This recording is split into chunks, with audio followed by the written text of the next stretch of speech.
Polícia Federal faz operação contra fraudes no sistema previdenciário. Os policiais cumpriram 22 mandados de busca e apreensão em São Paulo.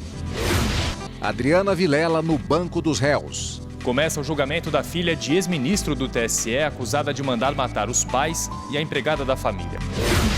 Operação Trânsito Livre. Agente do DR é preso em operação do Ministério Público do DF. A Operação Trânsito Livre apura um esquema de pagamento de propina em blitz na capital do país. E ainda, em Mato Grosso, Justiça ajuda reeducandos a resgatar valores. Os Círculos de Paz têm a proposta de trazer uma profunda reflexão sobre os motivos pelos quais eles estão aqui.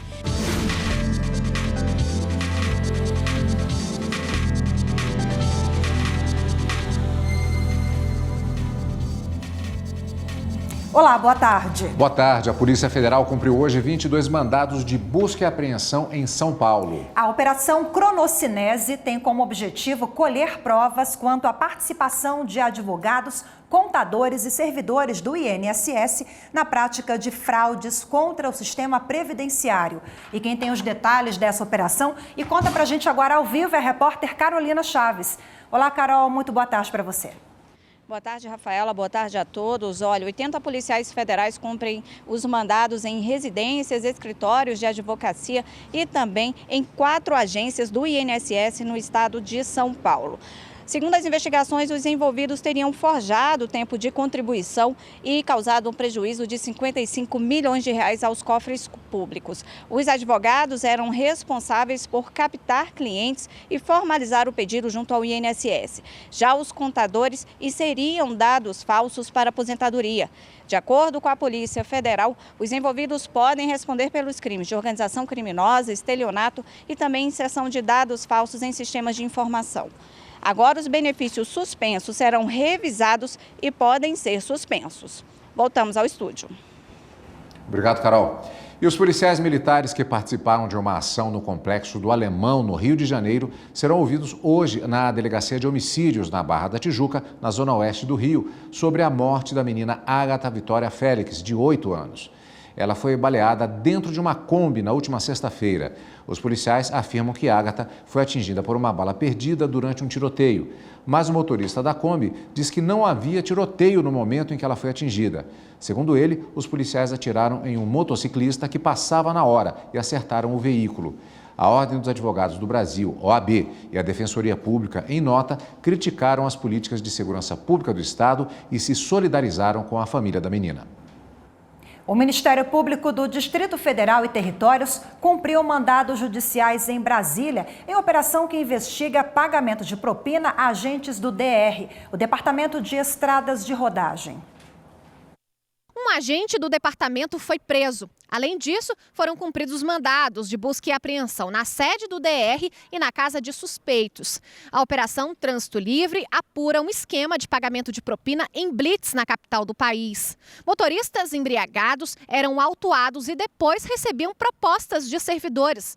O pagamento de R$ 1.500 em troca de que a multa fosse cancelada. Em agosto, 3 pessoas já haviam sido presas em outra etapa das investigações. 4 passageiros, Rafaela, serão ressarcidos pela empresa Uber. O motivo foi o longo trajeto feito pelo motorista do aplicativo. Pois é, o grupo chegou atrasado ao aeroporto e perdeu o voo de São Paulo para Porto Alegre. A decisão é da 2ª Turma Recursal Cível do Rio Grande do Sul. Na comarca de Porto Alegre, o pedido foi negado em primeiro grau. Os autores, então, recorreram da decisão à 2ª Turma Recursal Cível. O caso foi levado a julgamento no último dia 26 de julho. Os autores da ação relataram que solicitaram o serviço da Uber para irem até o aeroporto de Guarulhos, onde o embarque de volta para Porto Alegre estava marcado para 6h05 da manhã. O trajeto, que era para ser realizado em no máximo 50 minutos, foi realizado em 1 hora e 14 minutos. O motorista percorreu 22 quilômetros a mais do que o previsto pelo próprio aplicativo, o que ocasionou a perda do voo. Os autores dizem que eles pararam num posto de gasolina para abastecer e que em determinados momentos o motorista andava em círculos. As telas apresentadas pela própria empresa se verifica que o trajeto feito pelo motorista não foi totalmente aquele que deveria ter sido. A empresa Ré argumentou que o horário em que os passageiros foram entregues no aeroporto é aceitável, em razão do tráfego da cidade e do tempo. O motorista rodou 22 quilômetros a mais. Entendi que houve falha na prestação de serviços da empresa Uber. Diante disso, em sua decisão, a relatora do processo fixou os danos morais no valor de R$ 2.000 para cada um dos autores e condenou a Ré ao ressarcimento de passagens aéreas pelo voo perdido no valor de R$ 1.370,42. Estar atento à legislação e manter uma gestão equilibrada e correta são deveres de síndicos de prédios e condomínios. Uma má administração pode custar caro para esses profissionais. Este condomínio em Brasília vai começar uma reforma de grande porte. Academia, área de lazer, churrasqueiras. Toda a obra vai durar cerca de 6 meses e custar quase R$ 1 milhão. E mesmo formada em Direito e Economia, a síndica do condomínio Graziela Sardinha precisou de especialistas para ajudar na elaboração e execução do projeto. Eu tentei fazer do processo o processo mais transparente possível. Então, em assembleia, eu fiz a convocação de uma comissão de obras, onde pessoas que têm capacidade técnica para me ajudar estão colaborando. Tudo para ajudar na escolha de empresa e não ser surpreendida com irregularidades contratuais.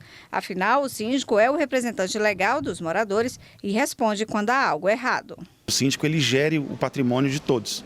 Então ele responde pessoalmente, inclusive com seu patrimônio particular, no caso de irregularidades financeiras ou administrativas. Se for verificado ao final que ele efetivamente não geriu de forma adequada, ele é condenado a pagar o valor que foi identificado como valor gerido de forma irregular. Por isso, para evitar transtornos, cada passo dado pelo síndico deve ser transparente e submetido à aprovação dos moradores. A recomendação é fazer procedimento semelhante a de uma licitação, com propostas e comprovação de capacidade técnica das empresas. Mas não foi o que aconteceu com o síndico de um condomínio residencial em São Paulo. Ele foi condenado pelo Tribunal de Justiça Estadual a devolver para o condomínio quase R$17 mil. Isso porque ele não administrou bem o dinheiro dos moradores e contratou uma empresa para obras no local com valores acima do praticado no mercado, o que ficou comprovado por perícia. Segundo os desembargadores, o descuido do síndico teria causado prejuízo aos condôminos e, por isso, gera o direito de reparação. Graziela sabe da responsabilidade que tem na gestão do condomínio e, por isso, toma todas as precauções para não ter problemas. No final das contas, quem responde civil e criminalmente é o síndico. Então, ele fica amparado ali quando tem uma comissão que sabe exatamente do que está tratando.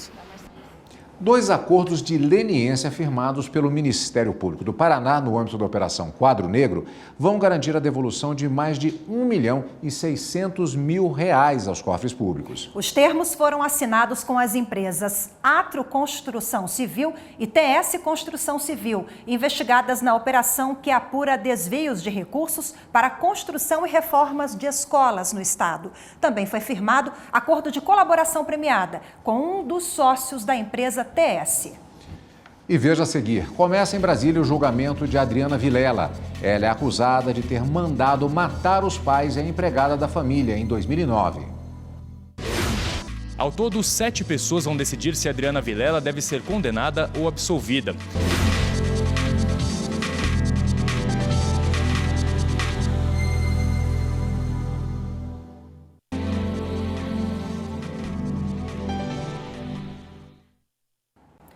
Em documento enviado ao Supremo Tribunal Federal, o Procurador-Geral da República interino Alcides Martins informa que não há irregularidades nas ações penais contra o ex-presidente Lula e solicita que seja negado o recurso apresentado pela defesa do ex-presidente contra a decisão do ministro Edson Fachin. Em agosto, Fachin negou os pedidos de liberdade e de nulidade e suspensão das ações penais do ex-presidente Lula. Os advogados alegam que fatos novos revelados pelo site de notícias The Intercept apontam uma atuação suspeita dos procuradores da República nos processos. Eles também questionam a decisão do ministro Fachin, que negou a solicitação de compartilhamento das provas colhidas no inquérito instaurado pelo presidente do STF, ministro Dias Toffoli, para apurar fake news. Para o procurador Alcides Martins, a decisão do ministro Fachin deve ser mantida. Começou hoje em Brasília o julgamento de Adriana Vilela. A arquiteta é acusada de ser a mandante dos assassinatos dos pais e da empregada da família em 2009, em um bairro nobre da capital federal. A previsão é que o julgamento vai até a próxima sexta-feira. Adriana Vilela chegou ao tribunal do júri às 9 horas da manhã, acompanhada do advogado, e foi direto para o local reservado à defesa. Antes do início do julgamento, os advogados de Adriana e os promotores participaram de uma reunião com o juiz do caso para acertar os últimos detalhes sobre o prosseguimento da sessão, como a escolha das testemunhas de defesa e acusação. Às 11 horas, o julgamento foi iniciado pelo juiz Paulo Rogério Santos Giordano. Ele fez orientações sobre a atuação do Conselho de Sentença e, na sequência, passou à escolha dos jurados. Ao todo, 7 pessoas vão decidir se Adriana Vilela deve ser condenada ou absolvida. Por conta da grande quantidade de testemunhas indicadas, defesa e acusação chegaram ao acordo de que vão permanecer aqui no tribunal do júri somente as pessoas que vão ser ouvidas.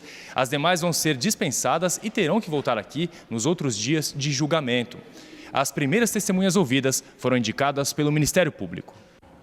E neste momento está sendo ouvida a primeira testemunha. A delegada aposentada Mabel Alves explica como foi o início das investigações. Ela também foi questionada sobre os primeiros suspeitos e sobre a atuação da delegada Marta Vargas, que foi a primeira a atuar no caso. Marta Vargas foi condenada a 16 anos de prisão por manipulação do inquérito.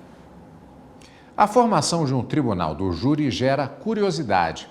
Quem são as pessoas que fazem parte e como são escolhidas? A rotina de quem participa também muda completamente nos dias do julgamento. 25 pessoas são convocadas pela Justiça, mas apenas 7 selecionadas para compor o tribunal do júri. E são elas que vão decidir pela condenação ou não do acusado. Os jurados ficam confinados enquanto durar o julgamento e lá conhecem os detalhes do crime. Ouvem as testemunhas, o réu, o Ministério Público. Só aí o grupo pode definir um posicionamento. Participar do tribunal do júri é obrigatório e somente pessoas com mais de 18 anos e sem antecedentes criminais podem ser chamadas pelo Poder Judiciário.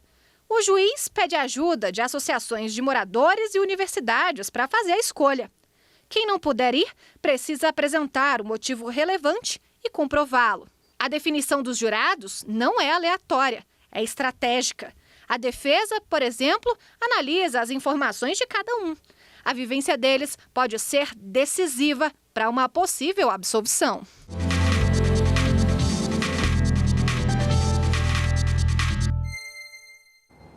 E para falar mais sobre o Tribunal do Júri, nós recebemos aqui a nossa consultora jurídica da TV Justiça, Gisele Reis. Seja bem-vinda, boa tarde, Gi. Obrigada, Rafaela, boa tarde. Boa tarde. Eu queria que você explicasse para a gente, em linhas gerais, como é que funciona o rito do Tribunal do Júri.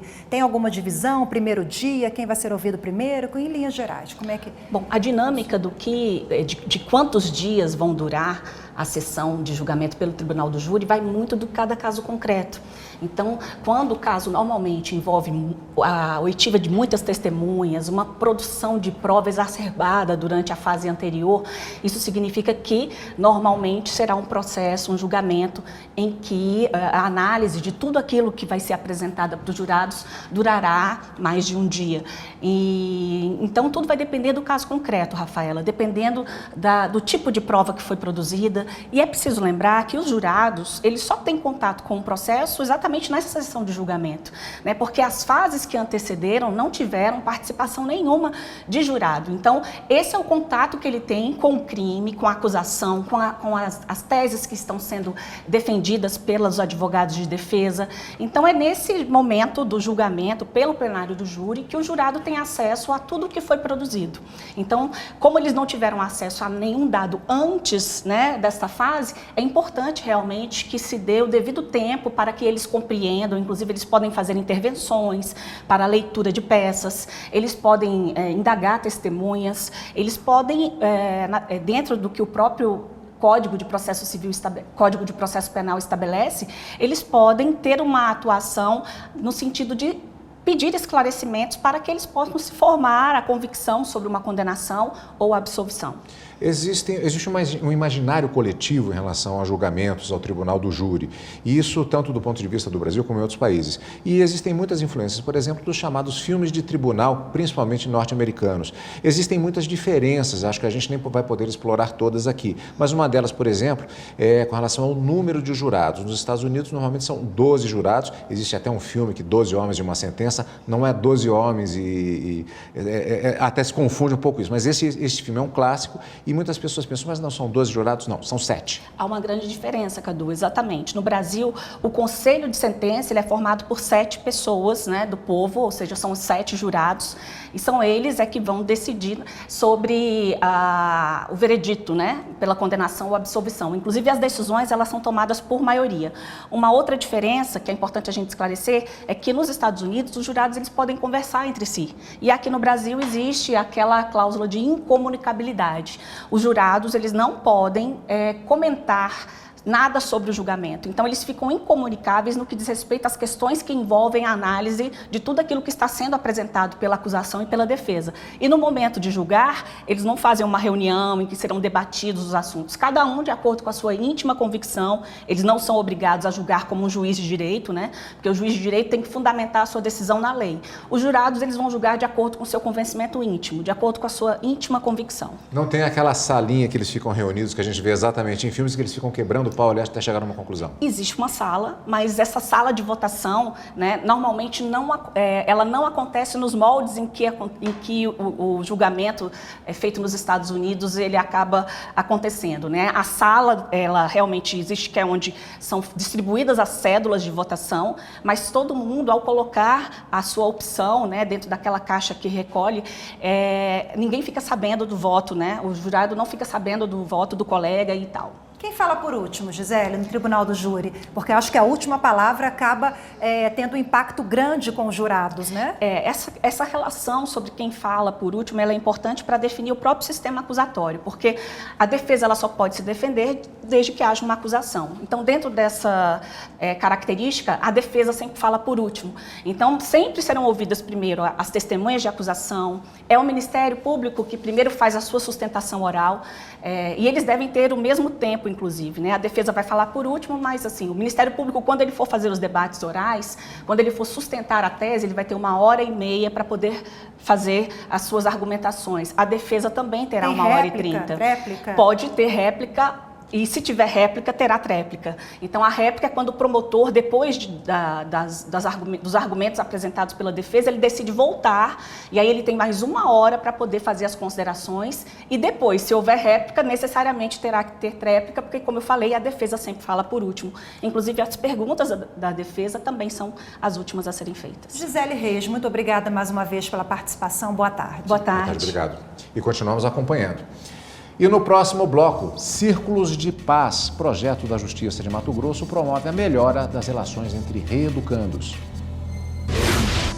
Eu acredito que ao final a gente vai ter uma visão diferente um do outro aí no nosso dia a dia, né, que a gente normalmente não observava.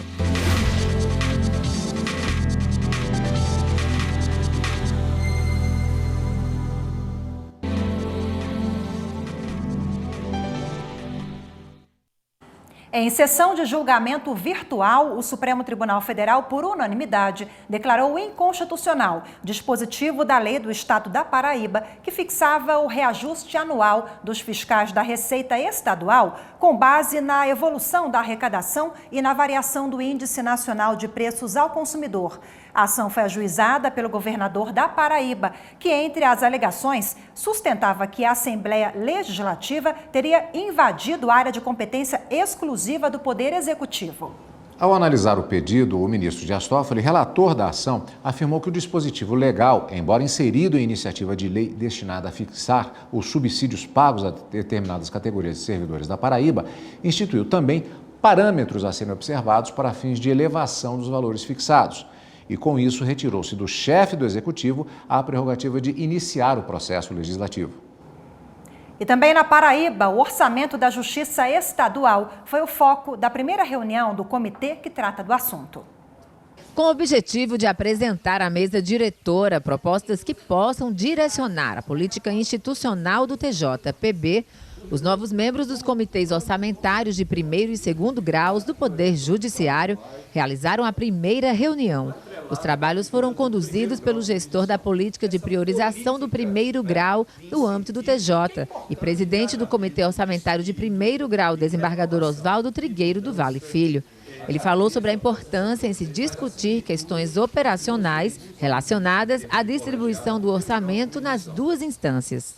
Cada membro do comitê vai procurar fazer uma pesquisa pessoal nos outros estados, nas outras instituições, o que é que está funcionando bem em termos de acompanhamento orçamentário. E não diria só do judiciário, diria de outras instituições, como defensorias, ministérios públicos, tribunais de contas, porque também lidam com orçamento.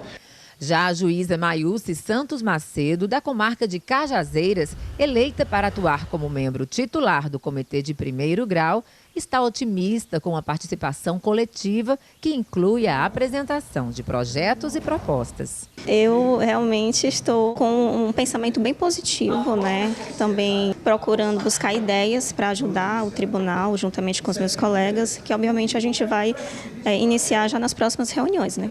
Ao registrar algumas das ações de sua gestão que objetivam priorizar o primeiro grau de jurisdição do tribunal, o desembargador Márcio Murilo da Cunha Ramos ressaltou que analisará cuidadosamente os estudos advindos dos comitês. A ideia é essa, é se comunicar, fazer reuniões para otimizar os custos do tribunal, ver a realidade orçamentária e financeira, para que a gente saia dessa situação em que estamos com um orçamento difícil de se fechar no final do ano. O Supremo Tribunal Federal vai decidir se as férias de 30 dias por ano se aplicam aos integrantes da Advocacia Geral da União. A controvérsia é objeto do recurso extraordinário, que teve repercussão geral reconhecida pelo plenário virtual. No recurso, a Associação Nacional dos Advogados da União reivindica 60 dias de férias e contesta a decisão do Tribunal Regional Federal da 4ª Região, que julgou constitucional dispositivos da lei que delimitam esse direito. O relator, ministro Luiz Fux, se manifestou pela existência de repercussão geral, por considerar que a decisão terá impacto significativo no âmbito financeiro da União, na distribuição da força de trabalho e na organização das atividades da AGU. Superior Tribunal de Justiça realiza seminário para debater o papel da tecnologia no aperfeiçoamento do sistema de justiça no país. O seminário Novos Processos e Tecnologia reuniu ministros e especialistas da área do direito para debater como as novas ferramentas tecnológicas podem beneficiar o julgamento de processos no país. O presidente do STJ, ministro João Otávio de Noronha, destacou na abertura do evento a necessidade de revisão de procedimentos internos dos órgãos e do uso da tecnologia para redução de gastos. Com isso, o presidente do STJ ressalta que o judiciário pode ser beneficiado em agilidade e qualidade. O investimento em tecnologia permite que você execute melhor seu orçamento, contrate menos funcionário para executar funções que a tecnologia da informática pode resolver, adote soluções da inteligência artificial, que é fundamental como evitar o crescimento da mão de obra necessária. Os participantes compararam as experiências internacionais com o que vem sendo feito no Brasil para revelar as aplicações tecnológicas que têm sido eficazes para o sistema judiciário brasileiro. Foram discutidos ainda os processos estruturais e os novos papéis para o judiciário, além da função das novas tecnologias no sistema acusatório. O Poder Judiciário de Mato Grosso leva a prática de círculos de paz para o Centro de Ressocialização Agrícola das Palmeiras. A atividade é uma forma dos reeducandos repensarem sobre valores, além de manter um ambiente harmonioso entre quem cumpre pena e os profissionais que trabalham na unidade. Pequenos movimentos em direção a uma realidade melhor. Passo a passo, com orientação e paciência, os facilitadores dos Círculos de Justiça Restaurativa e Construção de Paz vão acessando pontos delicados e que precisam ser trabalhados tanto nestes 33 reeducandos do Centro de Ressocialização Agrícola das Palmeiras, quanto nos 14 agentes que participaram da vivência no distrito de Santo Antônio de Leverger.